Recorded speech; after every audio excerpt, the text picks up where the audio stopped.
Jemaat yang dikasihi oleh Tuhan Yesus Kristus, bahwa ibadah Sabtu Sunyi 3 April 2021 dilaksanakan secara online. Kiranya Tuhan Yesus memberkati kita semua. Amin.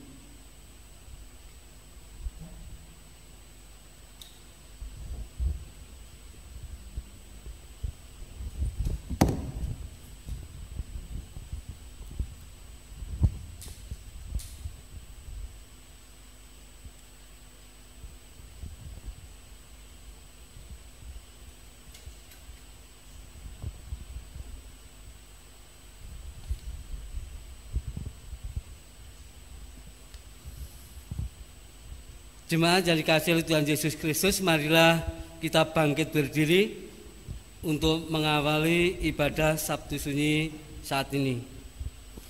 Saudara yang dikasihi oleh Tuhan, marilah kita mempersiapkan diri untuk memasuki kebaktian Sabtu Sunyi. Pada hari ini kita turut merasakan kegelisahan dan kesedihan para pengikut Yesus setelah ia disalibkan. Dengan sikap hati yang teduh, kita menundukkan diri di hadapannya. Kita memohon agar Kristus tetap menerangi kita dengan cinta kasih-Nya, agar kehidupan kita tidak dikuasai oleh kegelapan. Mari kita nyanyikan PKJ 308.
Aku melayangkan mataku ke gunung-gunung. Dari manakah akan datang pertolonganku?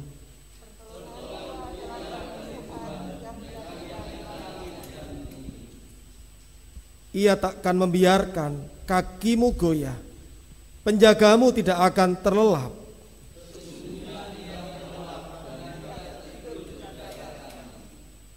Tuhanlah penjagamu. Tuhanlah naunganmu di sebelah tangan kananmu. Kasih, karunia, dan damai sejahtera dari Allah Bapa kita dan dari Tuhan Yesus Kristus menyertai saudara sekalian.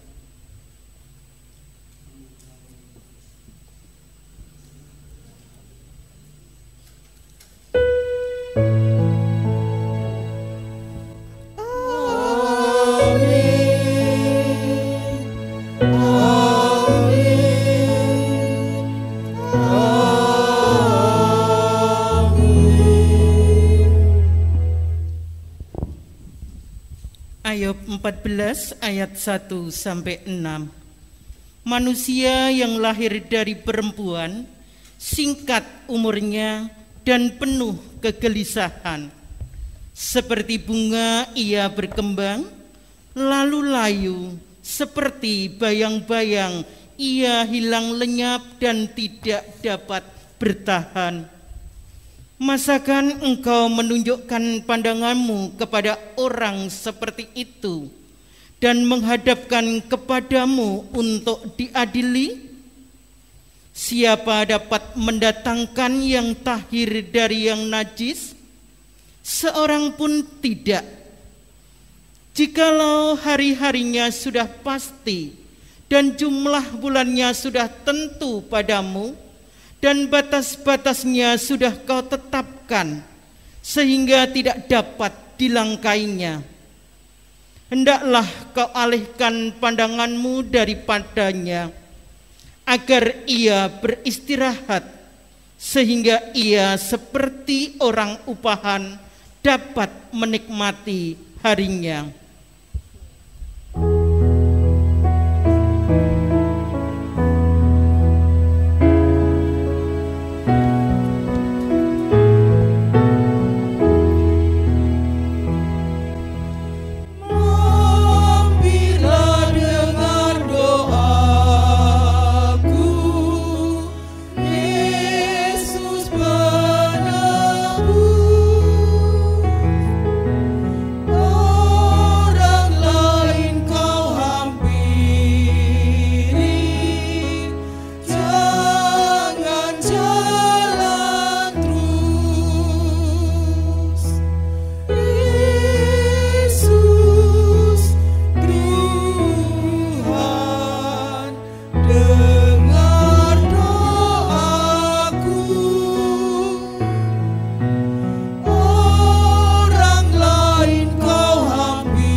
Dilanjutkan ayat 14 ayat 7 sampai 14. Karena bagi pohon masih ada harapan, apabila ditebang ia bertunas kembali dan tunasnya tidak berhenti tumbuh. Apabila akarnya menjadi tua di dalam tanah dan tunggulnya mati di dalam debu, maka bersemilah ia setelah diciumnya air dan dikeluarkannyalah ranting seperti semai. Tetapi bila manusia mati, maka tidak berdayalah ia. Bila orang binasa, di manakah ia?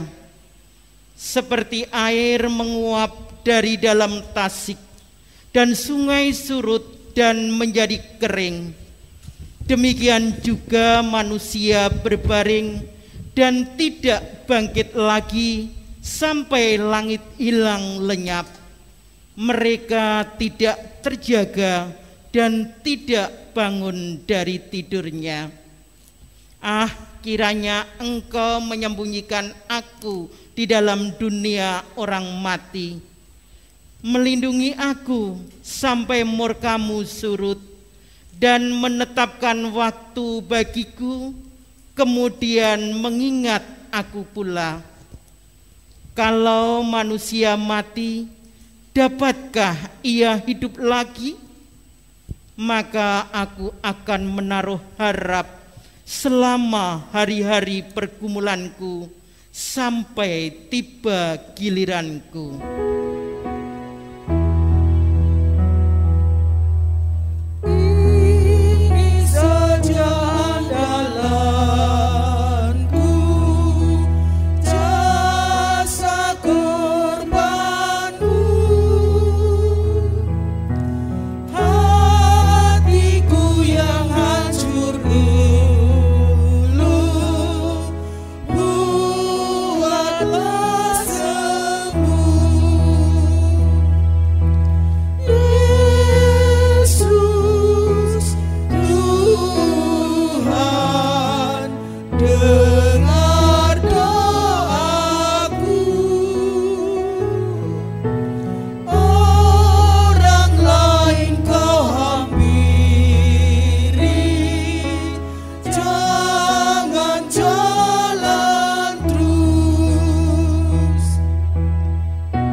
Tuhan Yesus Allah kami, saat ini kami beribadah, kami mencoba menghayati, merasakan kedukaan dalam ibadah Sabtu Sunyi ini ya Tuhan. Tuntunlah kami dan mampukanlah kami untuk menerima sabda Tuhan, sabda yang menuntun kami, sabda yang memampukan kami untuk memaknai hidup yang Tuhan berikan pada kami. Bersabdalah ya Tuhan, di dalam Tuhan Yesus kami berdoa dan bersyukur. Amin. Bapak Ibu saudara-saudara yang dikasihi oleh Tuhan Yesus Kristus, Injil Matius pasal 27 ayat 57 sampai dengan ayat yang ke-66. Demikian Injil Tuhan kita Yesus Kristus, Matius 27 ayat 57 sampai dengan 66. Menjelang malam, datanglah seorang kaya, orang Arimatea yang bernama Yusuf, dan yang telah menjadi murid Yesus juga. Ia pergi menghadap Pilatus dan meminta mayat Yesus. Pilatus memerintahkan untuk menyerahkannya kepadanya, dan Yusuf pun mengambil mayat itu, mengapaninya dengan kain lenan yang putih bersih, lalu membaringkannya di dalam kuburnya yang baru, yang digalinya di dalam bukit batu, dan sesudah menggulingkan sebuah batu besar ke pintu kubur itu, pergilah ia. Tetapi Maria Magdalena dan Maria yang lain tinggal di situ, duduk di depan kubur itu.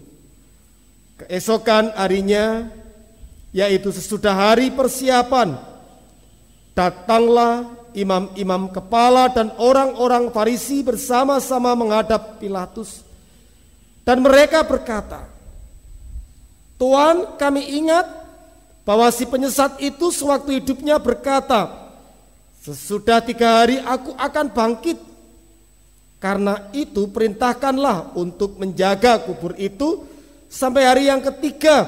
Jikalau tidak, murid-muridnya mungkin datang untuk mencuri dia, lalu mengatakan kepada rakyat Ia telah bangkit dari antara orang mati, sehingga penyesatan yang terakhir akan lebih buruk akibatnya daripada yang pertama. Kata Pilatus kepada mereka, "Ini penjaga-penjaga bagimu, pergi dan jagalah kubur itu sebaik-baiknya." Maka pergilah mereka dan dengan bantuan penjaga-penjaga itu mereka memeterai kubur itu dan menjaganya. Demikianlah Injil Yesus Kristus. Yang berbahagia ialah mereka yang mendengarkan firman Tuhan dan yang memeliharanya. Hosiana. Hosiana,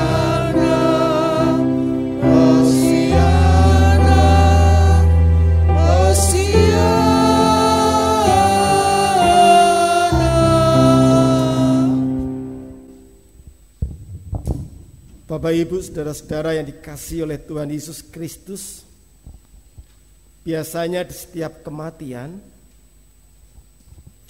ketika kita menghadapi kematian seorang yang kita kasihi,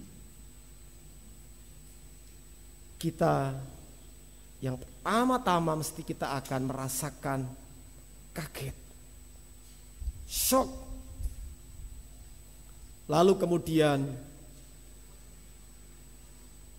kita bertanya-tanya, apalagi jika saudara yang kita kasihi itu meninggal, dan sebelum meninggal kita tahu mungkin masih sehat atau masih sempat bercengkrama dengan kita, jadi kita masih sulit menerima. Dan setelah itu biasanya tidak hanya sekedar kaget, sulit menerima kenyataan, kita juga akan muncul rasa marah.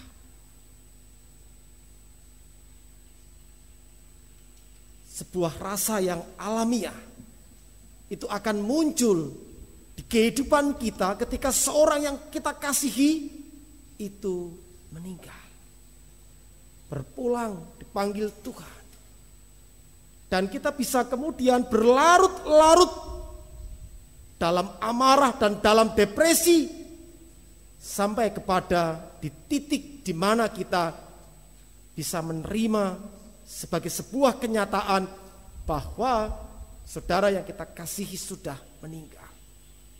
Sampai akhirnya kita mampu untuk dipulihkan dan memulihkan. Sampai di titik ini, antara satu dengan yang lainnya itu bisa berbeda-beda rentangnya. Jadi bisa terjadi kita lama dalam kemarahan.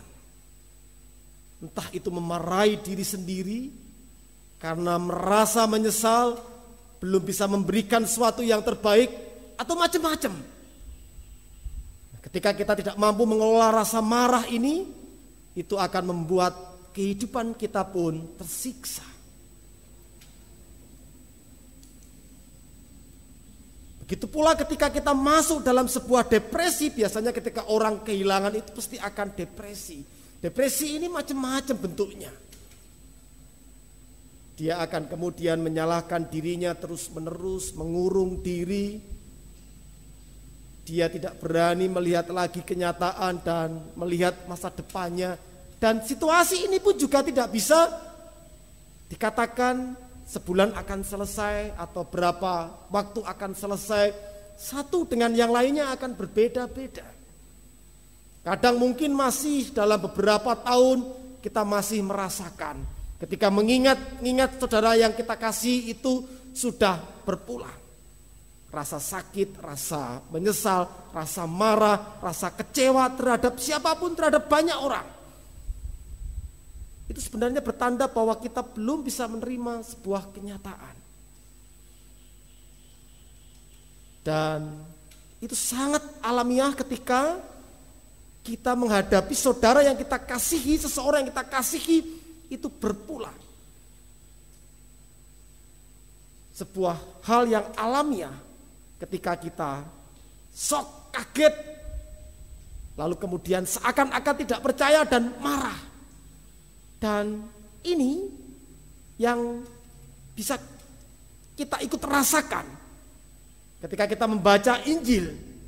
Situasi di mana waktu itu para murid melihat sendiri, menyaksikan sendiri Tuhannya meninggal, wafat di kayu salib.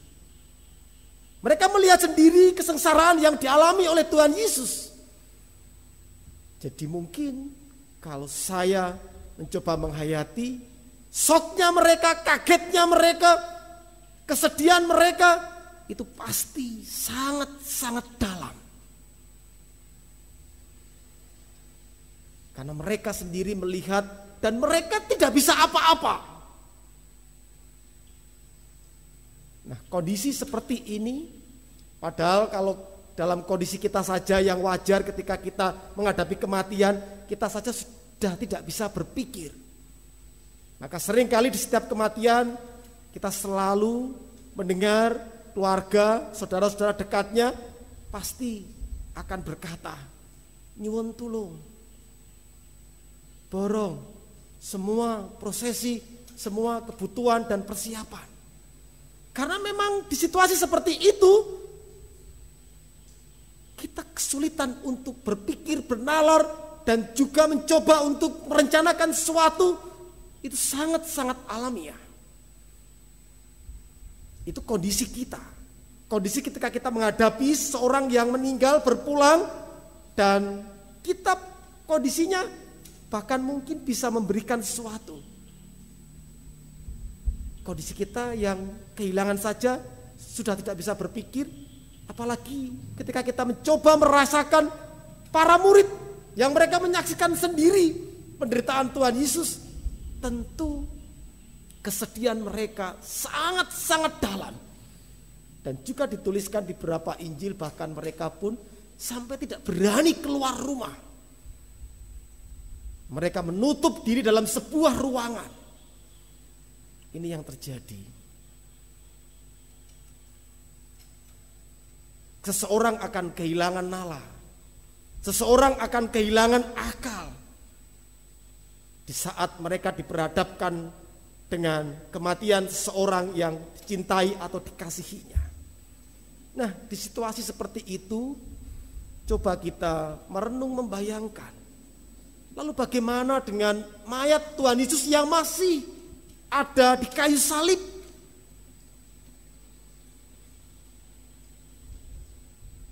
Dalam tradisi umat Yahudi dan bangsa Romawi, ketika ada seseorang dihukum salib, ketika tidak segera diturunkan, berarti dianggap tidak ada keluarga, tidak berkeluarga, dan itu akan dibiarkan sampai membusuk di kayu salib. Dan bahkan mungkin juga akan dikerubuti burung-burung pemangsa bangkai. Jadi saya mencoba untuk menghayati siapa kira-kira yang berpikir tentang mayat Tuhan Yesus yang masih ada di kayu salib. Karena ketika saya mencoba untuk merasakan dalam perasaan saya ketika kehilangan seseorang yang dikasihi, situasi itu pun sudah membuat kita tidak bisa berpikir, bernalar, merencanakan atau menyiapkan sesuatu pun. Maka tentu di sini murid-murid lebih dari itu. Dan betul murid-murid terdekat bahkan tidak berani keluar. Dan kita melihat di sini, di tengah kedukaan yang mungkin seakan-akan tidak ada jalan, tertutup semuanya, kita melihat ada seorang yang dipakai oleh Tuhan, memberikan kita kemudian harapan dan semangat. Yusuf Arimatea dan para perempuan. Saya ketika membaca dan mencoba menghayati, merenungkannya, di saat segala sesuatu rasa-rasanya seperti tertutup karena kehilangan, ternyata apa yang kita rasakan seperti tertutup itu bukanlah akhir dari segalanya. Bahkan di situasi seperti itu ada pertolongan-pertolongan yang diberikan. Kita melihat di sini Yusuf Arimatea dan para murid. Yusuf Arimatea berani menghadap dan memohon izin untuk menurunkan mayat Tuhan Yesus untuk bisa dimakamkan. Dan akhirnya para perempuan, mereka pun juga bisa mengambil peran. Maka di Sabtu Sunyi ini kita diajak untuk memiliki pengharapan di kehidupan kita, di tengah kedukaan kita. Mungkin sesuatu itu kita sudah anggap tidak mungkin, tertutup, tidak ada jalan keluar, tidak ada pintu yang bisa membawa kita pada masa yang akan lebih baik. Melalui Sabtu Sunyi, bacaan kita saat ini Injil Matius 27 ayat 57 sampai dengan 66, kita bisa melihat ada pengharapan-pengharapan di tengah kedukaan. Di sini Tuhan Allah memakai Yusuf Arimatea dan para perempuan, sehingga akhirnya mayat Tuhan Yesus bisa diturunkan dan kemudian bisa dirempah-rempahi dan dimakamkan di tempat yang semestinya.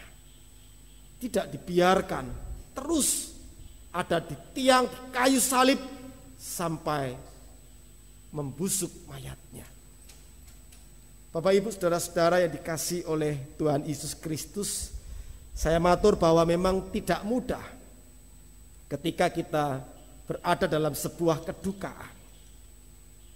Dan yang bisa kita ambil hikmahnya atau kita belajar, kita teladani dari bacaan kita Injil Matius pasal 27 ayat 57 sampai dengan ayat yang ke-66 ini. Ada tangan-tangan Tuhan yang selalu menolong kita, dan bukalah hati pikiran kita, tangan-tangan Tuhan ini banyak sekali bentuknya, banyak sekali wujudnya yang menolong kita.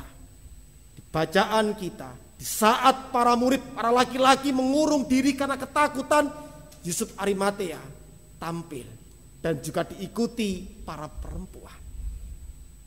Dari sini kita diajak untuk memiliki keyakinan. Di situasi sulit apapun, mari kita terus berpengharapan. Dan betul bahwa di situasi-situasi yang sulit, di situasi-situasi yang tengah kita hadapi dalam kedukaan, itu akan ada macam-macam respon dari orang lain. Bahkan kita melihat di bacaan-bacaan kita, di mana para prajurit dan juga orang-orang waktu itu, mereka memaknai apa yang pernah disabdakan oleh Tuhan Yesus, bahwa 3 hari Tuhan Yesus akan bangkit. Ini dimaknai oleh mereka sebagai sebuah bentuk ucapan yang omong kosong. Dan mereka malah kemudian mengambil sebuah tindakan, keputusan menjaga makam Yesus agar para murid tidak mencurinya. Jadi saat kedukaan kita akan bisa melihat, menyaksikan, merasakan sendiri adanya orang-orang di sekitar kita yang bahkan mungkin malah makin memberatkan. Dan itu sering terjadi. Jadi ketika kita sudah dalam kondisi berduka, kondisi karut-marut karena situasi yang tengah kita hadapi, orang lain bukannya malah menolong situasi itu, tapi malah semakin membuat runyam. Dan itu sebuah kenyataan. Bahkan dalam peristiwa kematian Tuhan Yesus kita melihat di mana mereka masih saja terus, padahal mereka sudah melihat Tuhan Yesus sudah tersalib di kayu salib dan juga mati. Mereka masih belum selesai untuk terus tidak mempercayai apa yang disabdakan oleh Tuhan. Bahkan mereka terus mencari cara bagaimana agar semua itu bisa dibuyarkan dan juga bisa untuk mereka ubah agar banyak orang tidak mempercayai apa yang betul-betul telah disabdakan oleh Tuhan Yesus. Nah, dalam kedukaan ini kita bisa belajar bersama Allah, tetap ada pengharapan, dan dalam kedukaan ini datanglah kepada Allah, kepada Tuhan kita. Karena pada Tuhanlah kita akan mendapatkan pertolongan. Pada Tuhanlah kita akan mendapatkan penguatan dan penghiburan. Jadi sekali lagi, kita tidak bisa menyalahkan orang lain. Sama seperti di sini bacaan ini jelas sekali, mereka seharusnya bersimpati sedikit kepada para murid, tapi mereka malah terus menekan para murid, terus untuk membayang-bayangi para murid agar para murid terus berada dalam sebuah ketakutan. Dan situasi ini pun bisa kita alami di sekitar kita. Ketika kita tengah dirundung kedukaan dalam sebuah pergumulan-pergumulan hidup, orang lain malah datang dan makin memberatkan apa yang kita hadapi. Nah, kita memang tidak mengandalkan pada manusia, dan kita memang tidak seharusnya kehidupan kita dikendalikan oleh seorang manusia pun. Jadi ini yang harus kita kuatkan, untuk kita yakini dalam bacaan ini, dalam ibadah Sabtu Sunyi ini. Meskipun manusia terus-menerus semakin membuat segala sesuatu menjadi tidak baik, tapi kita akhirnya pun diyakinkan bahwa Tuhan kita bangkit, dan kemudian kita merayakan Paskah, kebangkitan Tuhan yang memulihkan kehidupan, yang menolong kita. Oleh karena itu, mari kita terus miliki pengharapan. Pengharapan di tengah kedukaan, pengharapan dalam hidup ini. Dan sekali lagi, hidup kita tidak ditentukan oleh orang lain, tapi oleh diri kita sendiri dan bersama dalam keyakinan kita dengan Allah. Tuhan memberkati kita. Amin. Mari kita bersaat teduh.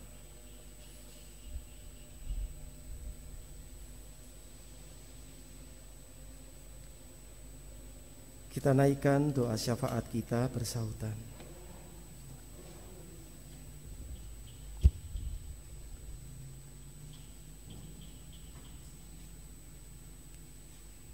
Ya Bapa, Anak dan Roh Kudus, kami datang dalam kelemahan kami sebagai manusia.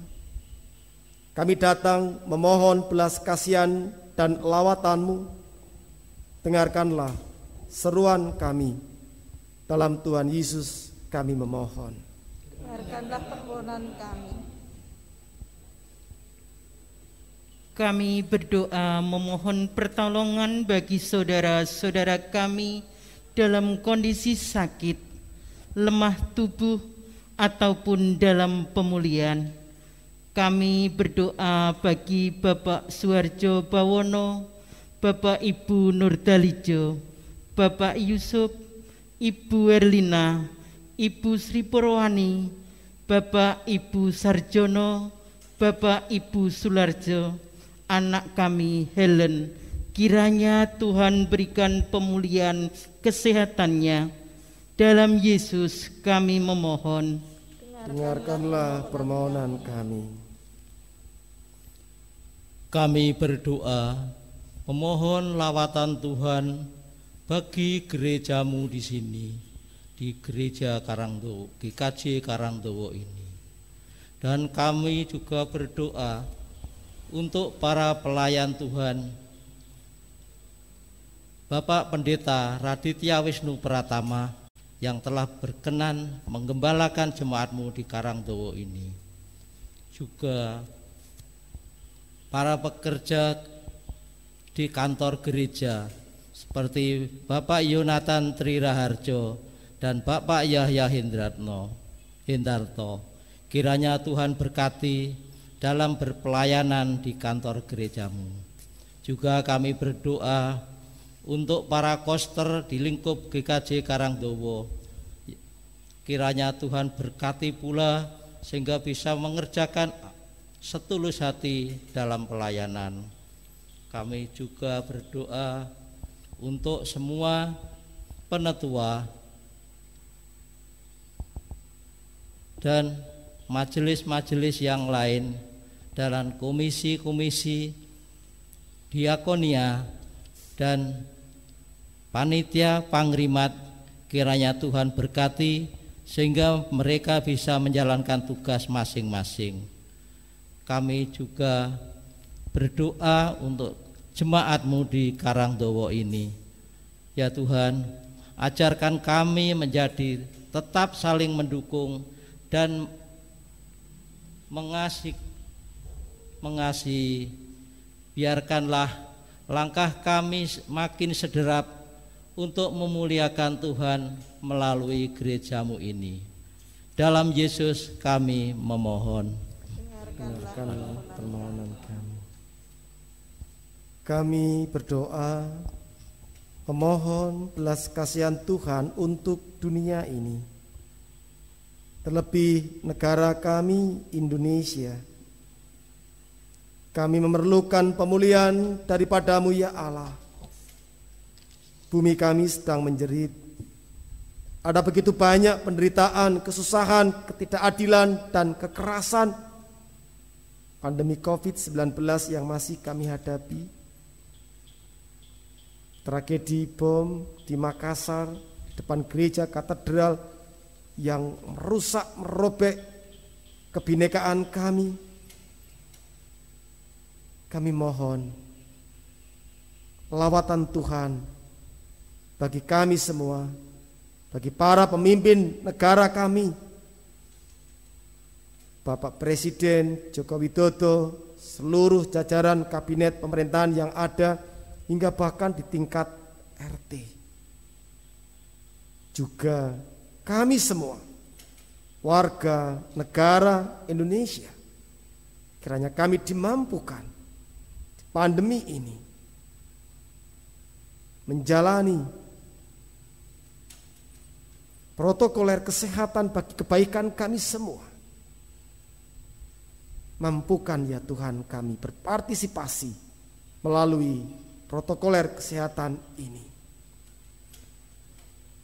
Pakailah kami ya Allah agar melalui tangan-tangan kami yang kecil ini, Indonesia dan dunia dapat makin merasakan kehangatan cinta kasih-Mu.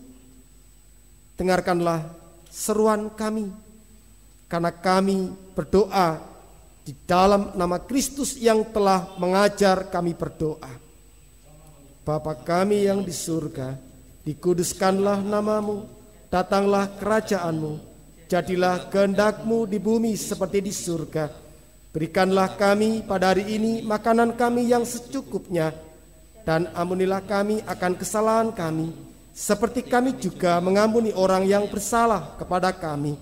Dan janganlah membawa kami ke dalam pencobaan, tetapi lepaskanlah kami daripada yang jahat, karena Engkau-lah yang empunya kerajaan dan kuasa dan kemuliaan sampai selama-lamanya. Amin. Bapak Ibu, kami undang untuk bangkit, untuk berdiri.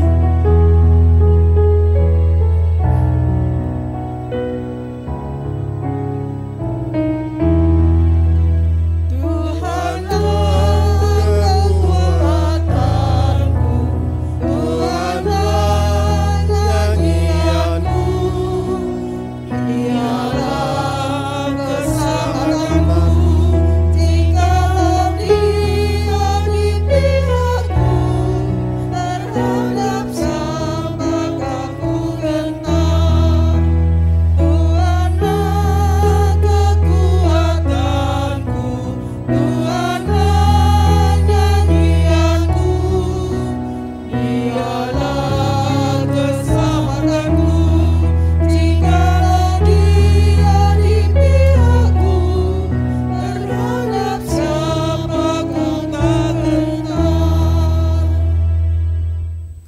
tabah dalam pengharapan akan janji Allah. Ia terus berkarya walau dalam situasi kehidupan yang berat. Jalanilah hidup dengan teguh dan setialah melakukan panggilannya. Tuhan memberkati saudara dan melindungi saudara. Tuhan menyinari saudara dengan wajah-Nya dan memberi saudara kasih karunia. Tuhan menghadapkan wajah-Nya kepada saudara dan memberi saudara damai sejahtera. Amin.